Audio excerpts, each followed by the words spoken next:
Auckland Transport has apologised after the region's public transport system struggled to cope in yesterday's severe weather. As another storm descended upon Tamaki Makaurau, so too did bumper-to-bumper traffic, leaving drivers and commuters stranded for hours. Nick Troopridge has the story.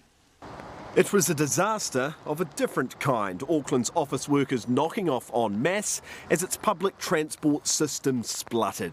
These were the scenes downtown, commuter upon commuter lining the curb as Auckland Transport struggled to meet a sudden surge in demand. I apologise to everybody's experience yesterday, of course. You know, it was not a great time for anybody, and I say that as all road users, and that's important. It was not just public transport, it was all road users yesterday, and that in terms of that created, 4 hours of what I would call absolute chaos. About midday yesterday, Auckland Transport joined a chorus encouraging Aucklanders to head home, while at the same time asking them to delay all non-essential travel. It was based on the information we had at the time. It was forecasted at that point in order to get actually worse throughout the day. But with school closures and emergency management alerts, the floodgates opened, demand easily outstripping what public transport and roads could handle.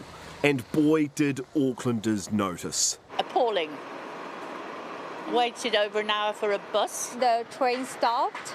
Yeah, so you have to catch a bus. I have no idea when the bus is going to come though. Everything got cancelled and then everyone was trying to drive home and there were delays and crashes everywhere, so I think clearly it wasn't up to scratch really. The Deputy Mayor herself seeking a please explain. Look, they could always do better without a doubt, and we've had some conversations with them about that. And as if the lack of reliability wasn't enough, those who did manage to get on a bus were stuck in this. Obviously in the future the messaging should be to stagger people, to prepare our transit system for the horde of people that will be coming out. Forget the city of sails, welcome to the city of snails. Well, OK, Nick, how are these weather events affecting Auckland Council's budget?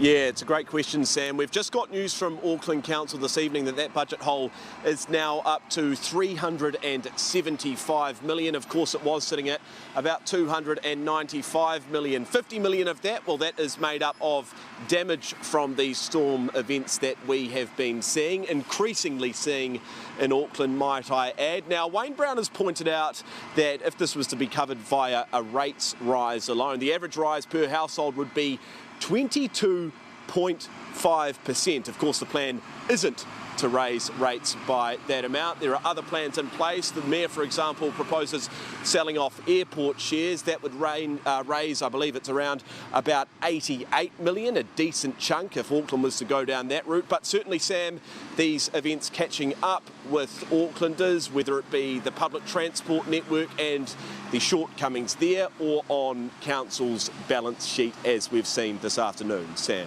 Nick, thank you.